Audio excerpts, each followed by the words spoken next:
Hi guys, good afternoon. So இதே serial review பார்த்துடலாமா? அதுக்கு முன்னாடி நம்ம சேனலை சப்ஸ்கிரைப் பண்ண மறந்துடாதீங்க. லைக் பண்ணுங்கள், ஷேர் பண்ணுங்கள், கமெண்ட்ஸ் பண்ணுங்கள்.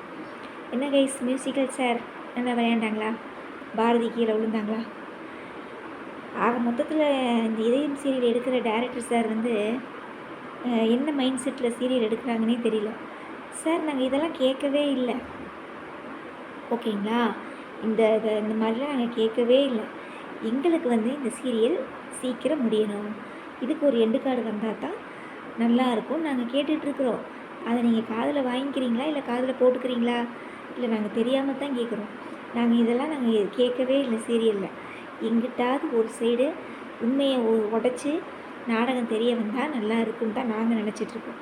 சும்மா எப்போ பார்த்தாலும் இவங்க ரெண்டு பேரும் ரொமான்ஸ் பண்ணுறது, லவ் பண்ணுறது, முத்தம் கொடுக்கறது, இதெல்லாம் நாங்கள் கேட்கவே இல்லை. சரிங்களா?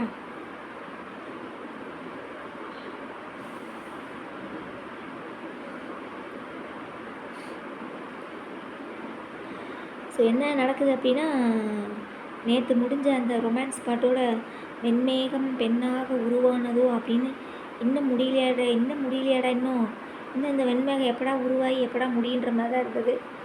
கடைசியில் அந்த ஒரு பாட்டை ஃபுல்லாக எடுத்துட்டாங்களாட்டு இருக்குது. எப்படி இவங்களுக்குலாம் இதெல்லாம் அலோவ் பண்ணுறாங்கன்னு எனக்கும் தெரியல. சரி, ஓகே, டன். அப்புறம் குழந்தைங்களை கூட்டிகிட்டு வந்து ஆதி கூட விளையாட வச்சுக்கிட்டு இருக்கிறாங்க. அப்போ அது என்ன வேலைக்காரி பசங்க மேலே உங்களுக்கு அவ்வளோ பாசம், நேசம், அன்பு, அக்கறை என்ன அப்படின்னோடனே, இந்த மாதிரி குழந்தைங்கன்னா ஆதிக்கு ரொம்ப பிடிக்கும், நான் இந்த மாதிரி ஆதியை கல்யாணம் பண்ணிவிட்டு நிறையா 10-16 குழந்தைங்களை பெற்றுக்க போகிறேன்னு சொல்லி மித்ரா சொல்ல, பாட்டி ரொம்ப ஆச்சரியப்பட, இப்படி ஒரு பொண்ணை நீங்கள் உங்களுக்கு கிடைக்க நீங்கள் கொடுத்து வச்சுருக்கணும் அப்படிங்குது. மித்ரா மேடம், இதெல்லாம் ஆதி உங்கள் கழுத்தில் தாலி கட்டினாதான் நடக்கும் மேடம். சரிங்களா மேடம்? உங்கள் புட்டு, உங்கள் வண்டவாளம் தண்டவாளம்லாம் என்றைக்கு ஆதிக்கு தெரியுதோ அன்றைக்கி உங்கள் சோழி முடிஞ்சது. அதுக்காக தான் நாங்களும் வெயிட் பண்ணிகிட்ருக்குறோம். இந்த டேரக்டர் சார் தான் அதை காதலையே போட்டுக்க மாட்டேங்கிறாரு. சரியா? உங்கள் வண்டவாளம் தண்டவாளம்லாம் ஆதிக்கு என்றைக்கு தெரியுதோ அன்னைக்கு இருக்குடி உனக்கு ஆப்பு அப்படின்ற மாதிரி தான் இருக்குது. சரியா? அப்போ நீ வந்து ஆதிக்கு கூட 10-16 குழந்தைங்களை பெற்றுக்க முடியாது, ஒரு குழந்தை கூட பெற்றுக்க முடியாது. சரியா? உன்னைய கணத்தை சேர்த்து 4 அரை அப்பி கொண்டு போய் ஜெயிலில் தள்ளிடுவான். அதுதான் நடக்க போகுது. ஸோ அதுக்கப்புறம் என்ன நடக்குது? பாரதியும் கூப்பிட்டு வந்து மியூசிக்கல் சேர் விளையாடுறாங்க. மியூசிக்கல் சேரு அஸ் யூஷுவல் உங்களுக்கே தெரியும், இதை நம்ம நிறையா சினிமா படங்கள்லேயே பார்த்துருக்கோம். கடைசியில் யார் 2 பேர் மோதிக்கிட்டு இருக்காங்களோ அவங்க 2 பேர் தான் கடைசியில் முடிவுக்கு வருவாங்க. ஒரு சேர் இருக்கும், 2 பேர் சுற்றுவாங்க. ஒரு சேர் இருக்கையில் பாரதியை உட்கார வரையில் மித்ரா பிடிச்சி பாரதியை தள்ளி விட்டு அந்த அம்மா கீழே விழுந்துருது, இந்த அம்மா உட்காந்துருது. உடனே இதை ஆதி வந்து நோட் பண்ணிட்டாப்புல. உடனே தவளை ரொம்ப ஃபீல் பண்ணுறாப்புல. என்னால் தான் பாரதி வந்து அண்ணி வந்து கீழே விழுந்துட்டாங்க, நான் செவனேன்னு இருந்திருந்தா அண்ணி வந்து விளையாடவே வந்திருக்க மாட்டாங்க அப்படின்னு சொல்லி அந்த ஆள் அவன் ஃபீல் பண்ணுறாப்புல. அவன் ஃபீல் பண்ணுறதுல தப்பு இல்லை, ஏன்னா அது கரெக்டு தான். ஆனால் இங்கே வந்து பாட்டி அதே மாதிரி ஓட்டரை காடாட்டும் பாட்டிக்கிட்ட வந்து கதவை சாத்திக்கிட்டு பேசுகிறாப்புல.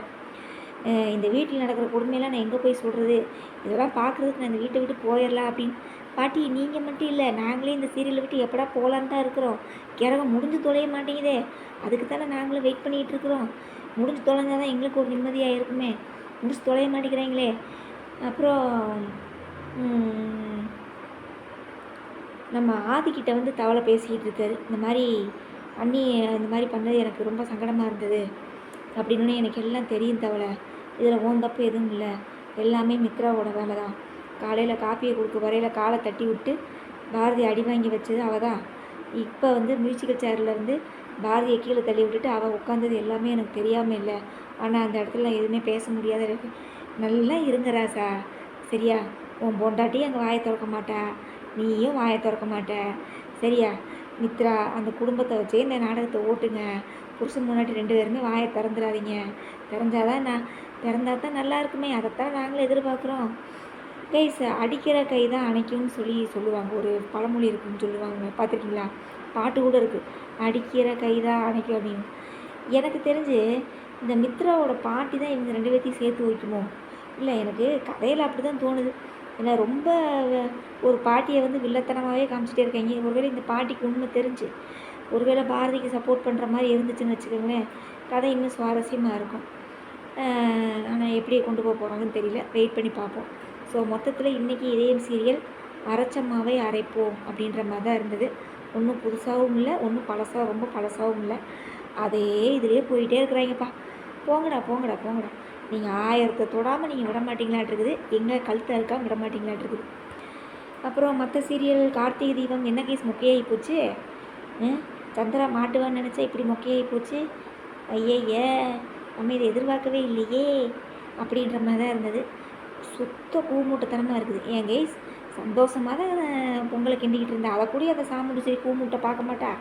என்னடா நம்ம பார்க்கல, இவ சந்தோஷமாக தானே பொங்கலை கழுவிட்டு இருந்தா, ஒன்றும் பயத்துலாம் இது ஒன்றும் இந்த மாதிரி பண்ண மாதிரி இல்லையே அப்படின்னு யோசிக்கணும்ல கூமுட்டை. அது இது ஒரு கூமுட்டை. கார்த்திகை தீபத்தில் வந்து பார்த்தீங்கன்னா இந்த சாமுண்டீஸ்வரி ஒரு கூமுட்டை. ஸோ நம்ம கார்த்திகை பெரிய பல்ப் வாங்கிட்டாரு. நீ சீக்கிரம் சந்திராவுக்கு ஒரு முடிவு கட்டணும், அப்போ தான் கார்த்திகை தீபம் இன்னும் பரபரப்பாக போகும். அப்புறம் என்ன மயில் வாகனம் வந்து மீசையெல்லாம் எடுத்துகிட்டு ஆளே வித்தியாசமாக இருக்குது, பார்க்குறக்கே ஒரு மாதிரி விகாரமாக இருக்குது. அப்புறம் வேறு என்ன, வாரிசு. எனக்கு வாரிசு சீரியல் சம்திங் உனக்கும் எனக்கும் படத்தை அப்படியே ஜெராக்ஸ் காப்பி எடுத்துட்டாங்களோ. இதுக்கு முன்னாடி வந்த சீனும் அதில் வந்த சீன் தான். அந்த லெட்டர் எடுக்க போகும்போது ஒரு சீன் வரும் பார்த்திங்களா, அது அந்த படத்துலாம். இப்போ இந்த விவசாயம் பண்ண வைக்கிறாங்க பாரு, இதுலேயே அந்த படத்துலேயே அதே மாதிரி தான் ஜெயம் ரவியை வந்து விவசாயம் பண்ண வைப்பான். யார், பிரபு. இங்கே என்ன பார்த்தீங்கன்னா நம்ம சிவதான ஐயா வந்து நம்ம சிவியை வந்து விவசாயம் பண்ண வைக்கிறாரு. அதே மாதிரி மாட்டுப்பண்ணையிலே சாணி அள்ள வைக்கவும், அதை செய்யவும் இதை செய்யவும் எல்லாம் பண்ணிக்கிட்டு இருக்காப்புல. ஒருவேளை மிளகா பொடி சாதம் தருவாரோ, சாப்பிட்றதுக்கு சாப்பாடு தர மிளகா பொடி சாதம் இருந்து அதை இந்த அம்மா யார் நம்ம தமிழம்மா வந்து வாங்கி தின்னுட்டு புருஷனுக்காக காரம் சாப்பாடெலாம் சாப்பிட்றோம் அப்படின்னு சொல்லிட்டு சிம்பத்தி கிரியேட் ஆகும் அப்படின்ற மாதிரி தான் இருக்குது. எல்லாமே சினிமா காப்பி பேஸ்ட் மாதிரி தான் இருக்குது சீரியல் எல்லாமே. ஓன் ஸ்டோரியே யாருமே இப்போ எடுக்கிறதே இல்லை. சீரியலை பொறுத்தளவு எல்லாமே சினிமா பேஸ்டு காப்பி. என்ன அங்கங்கே கொஞ்சம் சில மாற்றங்கள் பண்ணுறாங்களே ஒழிய, மற்றபடி சீன்ஸ் எல்லாம் அதே மாதிரி தான்.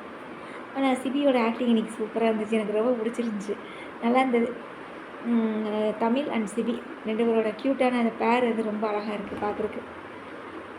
அதுக்கப்புறம் வேறு என்ன, அவ்வளோதான் கைஸ். வேறு மற்ற சீரியல்லாம் நம்ம பார்த்தா தானே ரிவ்யூ பண்ண முடியும். சும்மா பார்க்காம ரிவ்யூ பண்ணோம்னா அது ஏதாவது தப்பாக போயிடும். அதனால் நம்ம மற்ற சீரியல்லாம் நான் எதுவுமே பார்க்குறதே இல்லைங்கப்பா. ஓப்பனாக சொல்கிறேன், எந்த சீரியல் நான் பார்க்குறதில்ல. நான் பார்க்குறது ஒன்று கார்த்திகை தீபம் பார்ப்பேன், அப்புறம் வாரிசு பார்ப்பேன், அவ்வளோதான். அப்புறம் இந்த அண்ணாமலை குடும்பம் கொஞ்சம் பார்ப்பேன். அந்த ஹீரோ வந்து முத்தழகுன்னு சொல்லி விஜய் டிவியில் நடித்தவர்னு நினைக்கிறேன். இப்போ வந்து அண்ணாமலை குடும்பத்தில் வந்து நடிச்சிட்டு இருப்பாராட்டிருக்குது. சரி, ஓகே. இது சீரியல் வந்து ஒரு வேறு மாதிரி தான் போகுது. ஆனால் ஏன் எல்லா இடத்துலையும் ஒரு உண்மைகளை மறைச்சே நாடகங்களை எடுக்கிறாங்கன்னே தெரியல. அப்புறம் நம்ம பாரிஜாதம் கண்டிப்பாக பேசியே ஆகணும். நான் அந்த சீரியல் பார்க்கல, இருந்தாலும் அந்த ப்ரிவியூ வச்சு நான் சொல்கிறேன். ஒரே ஒரு விஷயம், மறுபடியும் நம்ம அலங்காரம் அம்மா வந்து உள்ளே வருதாம்மா, எதுக்கு வருதுன்னு தெரியல. ஆனால் நான் ஒரே ஒரு கேள்வி மட்டும் கேட்குறேன், ஏண்டா ஒரிஜினலாக ஒருத்தவங்களுக்கு இவங்களுக்கு லவ் வந்து ஹீரோவுக்கு லவ் வந்து ஹீரோயினுக்கு லவ் வந்து கல்யாணத்தை நீங்கள் முடிக்கவே மாட்டிங்களா? எப்போ பார்த்தாலும் சண்டை சச்சரவுலேயே கல்யாணத்தை கொண்டு வந்து அதுக்கப்புறம் அவங்கள மேலே விழுக வச்சு அதை செய்ய வச்சு இதை செய்ய வச்சு ரொமான்ஸ் பண்ண வச்சு லவ் வர்றதுக்கு இயல்பாகவே அந்த கெட்டவளை கண்டுபிடிச்சி கொடுத்து லவ் வர மாதிரி காமிச்சு எடுத்தால் சீரியல் நல்லா இருக்கும். பாரிஜாதம் சுத்த வேஸ்ட்டு. நாடகம் ரொம்ப கேவலமாக இருக்குது, நல்லாவே இல்லை. அப்புறம் வேறு என்ன, அவ்வளோதான். நம்ம நாளைக்கு ரிவ்யூவில் பார்க்கலாங்களா? கண்டிப்பாக உங்களோட நிறைய குறைகளை கமெண்ட்ஸில் சொல்லுங்கள். ஸோ என்னை பொறுத்தளவு இதயம் சீரியல் சீக்கிரமாக முடியணும். சத்தியமாக முடியல. நேற்று கூட கமெண்ட்ஸில் கூட ஒருத்தவங்க கேட்டிருந்தாங்க, என்ன மேடம் நீ இதயம் சீரியலை ரிவ்யூ பண்ணுறதுக்கே ரொம்ப இதாக இருக்கீங்களா அப்படி. யாருக்கு கைஸ் இருக்காது, இதெல்லாம் ஒரு சீரியலாக கைஸ்? இதெல்லாம் ஒரு சீரியலாக? மனசாட்சி தொட்டு சொல்லுங்கள். சீசன் 1 எப்படி போச்சுங்க? ஜனனியும் ஆதியும் நடிச்சிட்டு இருந்தப்போ சீசன் 1 போனதே தெரியலைங்க. இடையில வாசு வருவாப்பில், காப்பாற்றுவாப்பில். அந்த சாரதாம்மாவோட நடிப்பு ரொம்ப நல்லாயிருக்கும். அப்புறம் நம்ம மாமங்கார நடிப்பு நல்லாயிருக்கும். அந்த அத்தை மகளாக நடிச்சிருப்பா பாருங்க, ஆதியோட அத்தை பகலாக மாமன் பொண்ணா, அந்த யார் வீரா சீரியலில் வில்லியாக நடிச்சிட்டு இருக்கா பாருங்க, அவள் தானே ஆதிக்கு அத்தை பொண்ணாக வருவா. அவள் எங்கே போனானே தெரியல. ஸோ அந்த இது வந்து கதைக்களை வந்து ஒரு நல்லா போயிட்டு இருந்தது. இது நல்லாவே இல்லைங்க. எப்போ பார்த்தாலும் மித்ரா வந்து இவங்களை பழி வாங்குறதும் வைக்கிறதும் அவமானப்படுத்துகிறதும் பார்க்கவே சகிக்கலை. அந்த குழந்தைங்கள போட்டு டார்ச்சர் பண்ணுறதும் வாந்தி எடுக்கிற மாதிரி இருக்குது. அப்புறம் எனக்கு தெரிஞ்ச ஒரே ஒரு கேள்வி தான், இத்தனை அவமானங்களையும் தாங்கிக்கிட்டு இந்த லூசு பைக்கு என்ன ஜென்மனே தெரியல, குழந்தைங்கள கூட்டிகிட்டு அந்த பாட்டியை கூட்டிகிட்டு அந்த வீட்டை விட்டு போகிறது ரொம்ப நல்லது. சரியா? சும்மா ஆதிக்கு பாதுகாப்பாக இருக்கிறேன் வைக்கிறேன் செய்கிறேன்னு ஆதிக்கு என்ன அவனை பார்த்துக்க தெரியாதா? ஐயோ சாமி முடியலடா. இவனும் உண்மை தெரிஞ்சு வாயை திறக்க மாட்டேங்கிறான், அவளும் உண்மையை சொல்லவும் மாட்டேங்கிறா. எப்போ தான்டா இதுக்கு ஒரு எண்டு கார்டு போடுவீங்க? முடியலடா டே, சத்தியமாக முடியலடா. ஓகே கைஸ், பாய். நம்ம நாளைக்கு பார்க்கலாம். ஓகே.